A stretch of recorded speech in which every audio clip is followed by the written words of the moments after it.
Good day. This is a brief item analysis of the retake assessments for Module 1 and 2 in Systems Security. Retakes were relatively higher, so after reconciling there was an improvement in student scores. The average score was a 4.07 on Module 1 retake assessment. We're going to go ahead and start at the bottom and work our way up with challenges for students. Now, if you see cannot calculate, it's a pretty good idea that students got all of those correct. And the true false were extra credit items, so you see those were fine. But there were a few here at the bottom and further up that we need to review. When we get to multiple choice that are 0.25, or any multi-answer that was less than what it was supposed to be for, that's something we'll look at. So starting with the first item, according to the CSC-465 textbook author, remote user authentication poses many challenges. What measure is recommended as a best practice to ensure remote VPN users are safely authenticated?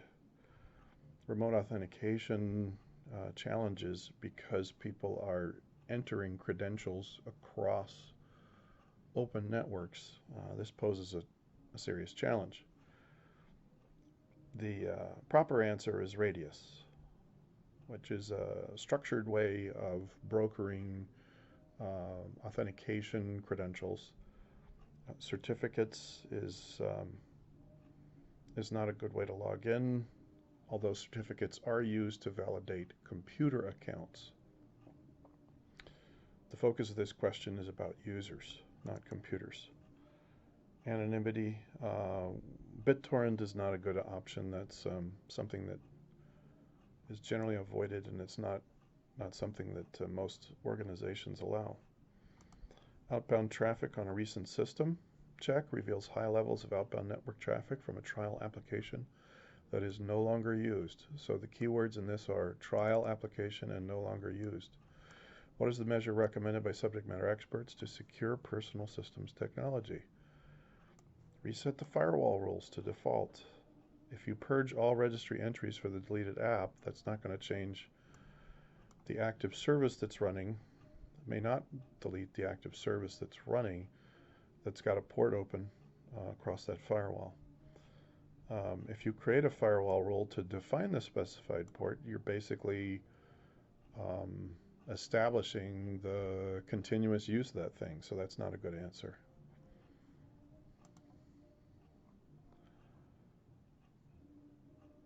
And this is the last one we'll look at here on the bottom. How are hashing algorithms used to secure password verification? The hash of the known and the entered values are compared, never clear text characters. So when somebody enters a password, when they're logging in, a hash is generated. The same hash for the stored password is compared with the hash that's generated. Hashes are unique algorithms that are one-way encryption methods, so that you cannot produce the clear text or plain text result that generated the hash. You can't reverse the hash to get the password. Some students answered a password is used to create a certificate. The hash validates authenticity. No, that's not true. The hash validates the user account specified for the password entered. No, the hash isn't used to validate the user account. The hash is used to validate the password entered. And those were the items with the greatest challenge at the bottom. We're going to breeze through these and select these items up from here through here. An organization updated password requirements to require use of 16 characters, including upper and lower case, special characters and numbers. The passwords must be changed every 30 days, cannot be reused at all, and just 3 failed attempts results in an account lockout for a mandatory period of 4 hours. Wow. Most users would be freaked out by this. This is not a usable or practical security control. Strangely, the number of compromised user accounts has increased dramatically. That's probably because people are writing down their passwords or entering them on devices, and then people that have other people who have access to those devices or that sticky note or that piece of paper are getting into the account. So you don't want passwords to be so complex that they can't be used. Which operational tenet of effective system security did this organization violate? KISS, requiring simplicity and usability. This is a classic overcompensation, happens all the time. This has nothing to do with education, awareness, and training. You can train people for quite a bit, and they're still going to make lots of mistakes with conditions that are this stringent. Omission of personal identification verification, that PIV is a thing, and that the definition of the acronym PIV is correct. However, it's not the right context. It's not what we're talking about here. And PIV doesn't have to do with the complexity of the method.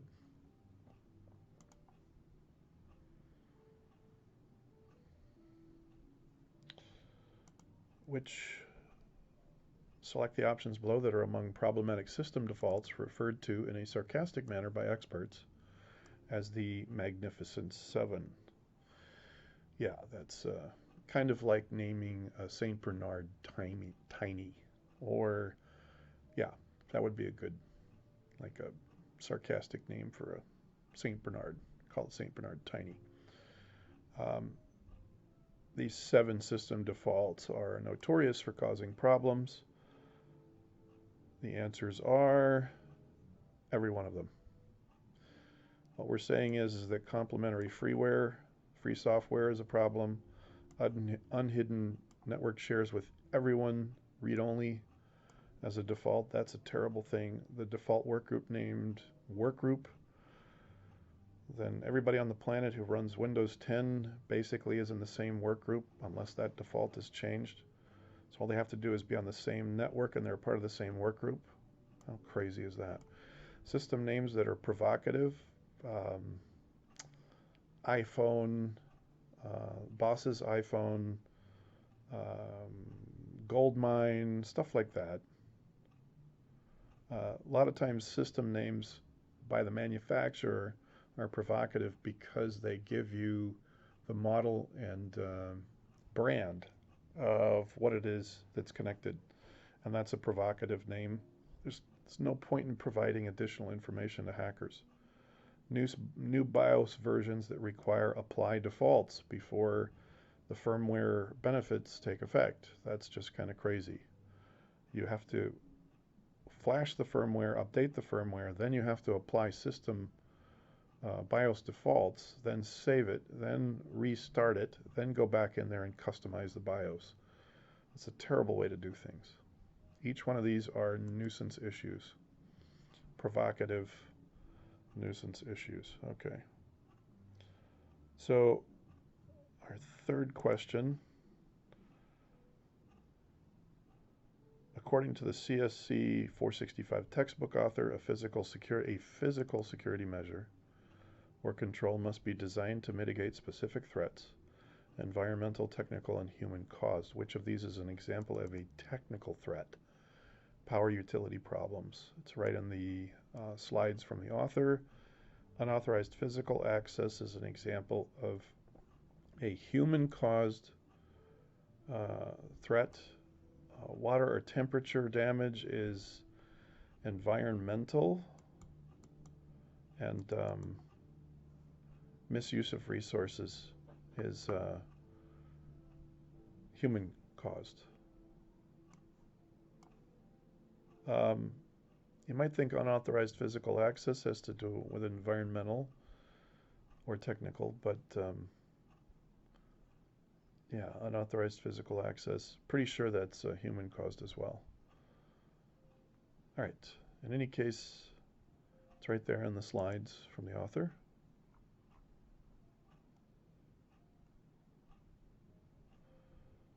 Okay, we're going to fast forward up to this last item, and then we're finished with Module 1.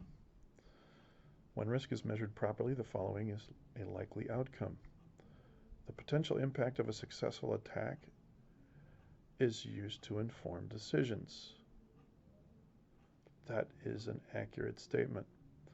The importance of a digital resource, an asset, and its related loss are considered. And if it's not that important, then the risk factors are different. The better use of limited resources and countermeasures for credible threats. So the word credible is italicized. Risk management doesn't address every exposure or every exploit. Some exploits are never engaged by an active attack. There has to be a threat present that's capable of using the exploit to take advantage of the corresponding exposure. And here it says users are more comfortable and accepting of common risks. That's not a factor of risk management.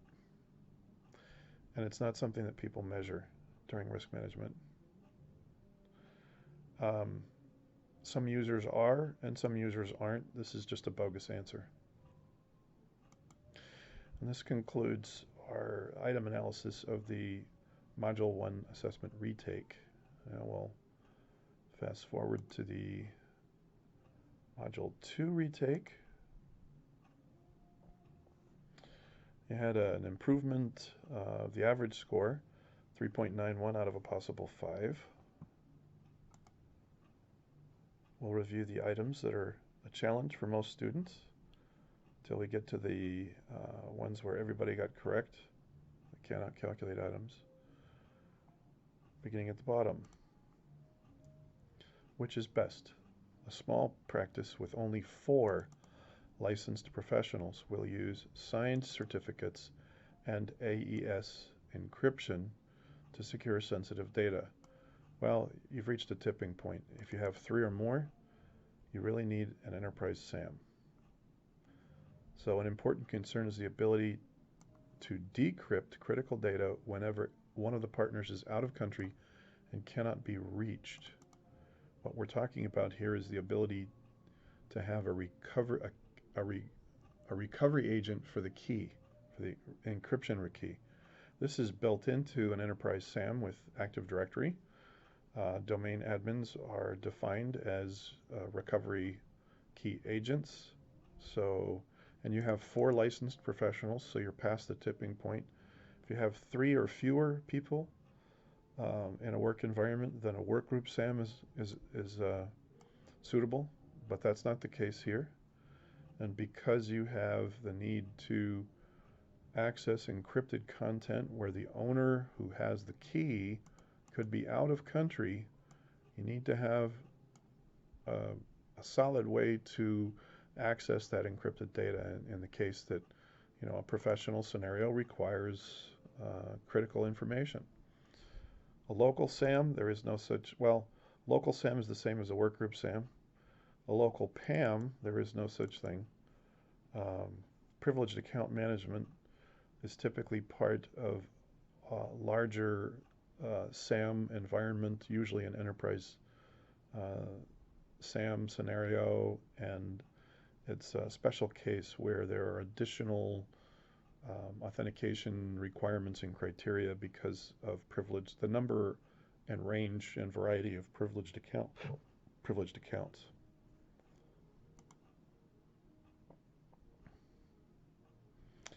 So, certificate received. The following image below shows the pop-up screens that resulted when a certificate used to sign an email was inspected. It was sent by a university professor. The name was marked out to preserve the identity. Based on the details shown, what conclusions are appropriate?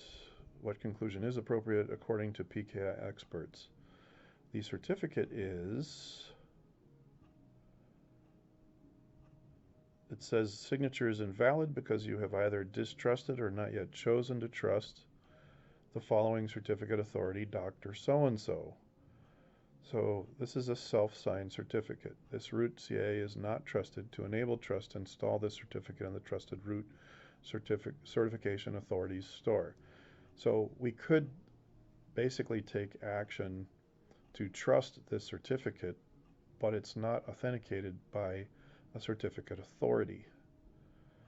So we have to take additional actions to tell our system to go ahead and trust it. It's not valid for a legal signature because the chain of trust is based on the user and not by a disinterested third party who validates the identity of this person. They're simply vouching for themselves. So it's not a legal digital signature, and it's unsigned by a certificate authority. The details right here tell you this. So the reverse says it's valid for legal signature, it's trusted. Those are inaccurate statements. So there you have it. Self-signed certificates are not proper. Okay, so this is a fill in the blank with a pair of words to go in the blank in the same order. Privileges result when blank are assigned to blank. When accounts are assigned to groups. Groups to accounts, that's the reverse. That's not the case. Access rights to groups. A lot of times people think that access rights are assigned to groups. No, access rights are configured or set on file system objects. And that has to do with permissions as opposed to privileges. So you need to remember that privileges result when accounts are assigned to groups, and permissions result when access rights are assigned to file system objects. Just to keep things straight. It's right there in the study guide. Identify the key error. A user has just received a signed message from an important contact and wishes to validate a reply back, so the sender knows that the identity of the recipient is valid. So the recipient wants to reply back and wants to assure the sender of the original message that he or she is who they say they are. Since the person to receive the reply is important, the public key of the sender is used to sign the reply. An error results when the reply is sent. What is the root cause of the signature misfire? Well, basically, the public key of the sender is what's used by others to validate the sender's identity. So others besides the recipient possess the sender's public key. Signing with this does not prove it came from the recipient. And in fact, it doesn't, that doesn't work at all. The other options that students selected, the recipient must sign the reply with his or her own public key and include the recipient's private key for validation. That's a no-no. The recipient uses his or her own private key and only sends the public key. Just remember that private key stays with the owner, and the public key is the other half of the public key cipher pair that is free to disseminate and distribute openly in the public, right? So you can give out the public key to the public. The sender must sign the original with his or her own public key and include the sender's private key for valid replies. That's no, that's barf too. So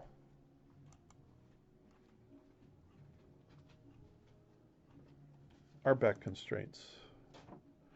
Although RBAC is an important method used to secure data, there are important and well-known caveats or limitations with respect to role assignments. Select any statement below that reflects a valid limitation. So when it comes to RBAC caveats or limitations, there's a prerequisite limitation, which means that there could be other roles that have to be assigned first before some roles are allowed. Selected roles will exclude other roles. For example, if you receive money, you can't also be the person to pay out money. So if you receive money, that excludes your assignment to the role of paying out money. There is an upper limit to the number of roles that an individual may be assigned. That's called cardinality. If too many roles are assigned to a single person, they have too many privileges, basically. And then it said, the last choice is role assignment by privilege placement of a selected account in a security group. Well, that's the definition of what a privilege is, but that doesn't have to do with the constraints or limitations of RBAC. That's how you actually perform. That's one of the ways you perform RBAC. It's one of the steps you take to implement RBAC. So that's not a good answer choice.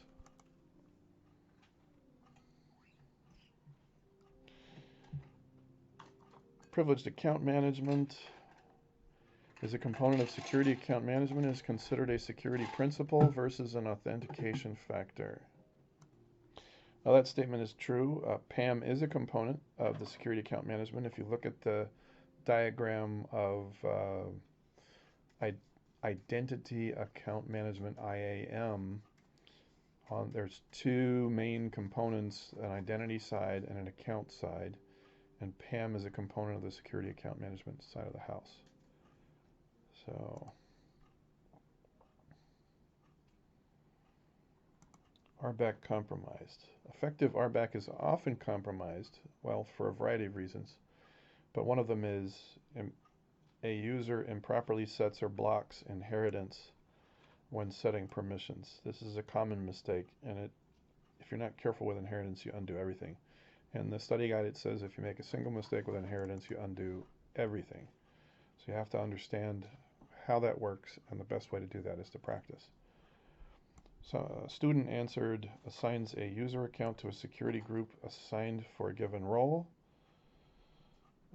That's how you perform or implement RBAC effectively. That's not how you compromise it. So let's see. Matching. Match the following terms or acronyms with their respective associations or users or uses. MSA, that's a managed service account that has to do with services or running programs. So it authenticates, that's a special type of service account, an MSA. Secure hash function is a message authentication without confidentiality. A digital envelope is message authentication with confidentiality, because when you bundle the encryption key with the hash when a message is sent, that's to allow somebody to decrypt the message. But that key is itself encrypted with either the public or the private key pair, depending on the context. Certificate authority is the root of trusted public key infrastructure. So you have a root or an enterprise CA, and they're called, that's the very foundation of that trusted network.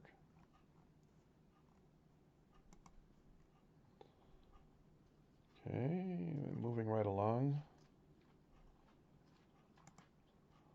Unlike public key encryption, with symmetric encryption, the key may not be openly distributed without compromising data confidentiality. This is true.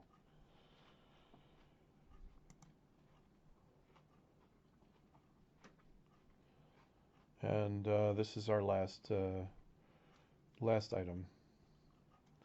Which are common habits of users that undermine the most common data security measures? Choose all that apply. Users often fail to consider the intended use and users of the data they create. Just don't give any thought to it.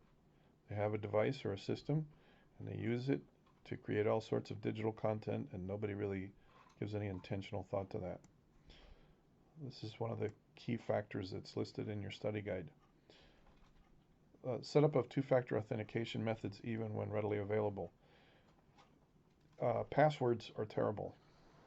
It's an Achilles heel unless they're strong passwords, unless they're unique passwords, unless they're complex and frequently changed passwords. Two-factor authentication is easy to do, it's readily available, and yet users don't. And this is a huge problem. It's one of the reasons that identity is compromised, and if identity is compromised, then data security measures are weakened. And that's the last of the lower series of questions for review. We had one more at the top. It was a multiple answer question about symmetric key encryption. Which statement or statements below is accurate regarding symmetric key encryption using block ciphers? It says the key is only, the size of the input and output is always the same. That's true, it's always the same size block of bytes. The algorithms are not as efficient as stream ciphers. That is also true. Stream ciphers are much faster and much more efficient and use much less code. It is slower than the symmetric encryption with stream ciphers. The key is only used to encrypt. Complementary cipher decrypts. That would be public key encryption, so that's not true. That would be asymmetric key. This is the definition of asymmetric keys, and we're talking about symmetric keys. When we're dealing with a symmetric key, it's a one-key encryption. It both encodes and decodes. The key is only used to decrypt. A complementary cipher encrypts. So it's the reverse of that. No student chose this, but strangely a student chose that. So that would mean it's public key encryption, and if it's public key, that's asymmetric. We're talking about symmetric, which uses only one key. There is no complementary cipher at all. This concludes our item analysis of the retake assessments for modules 1 and 2. Good luck on your cumulative exam.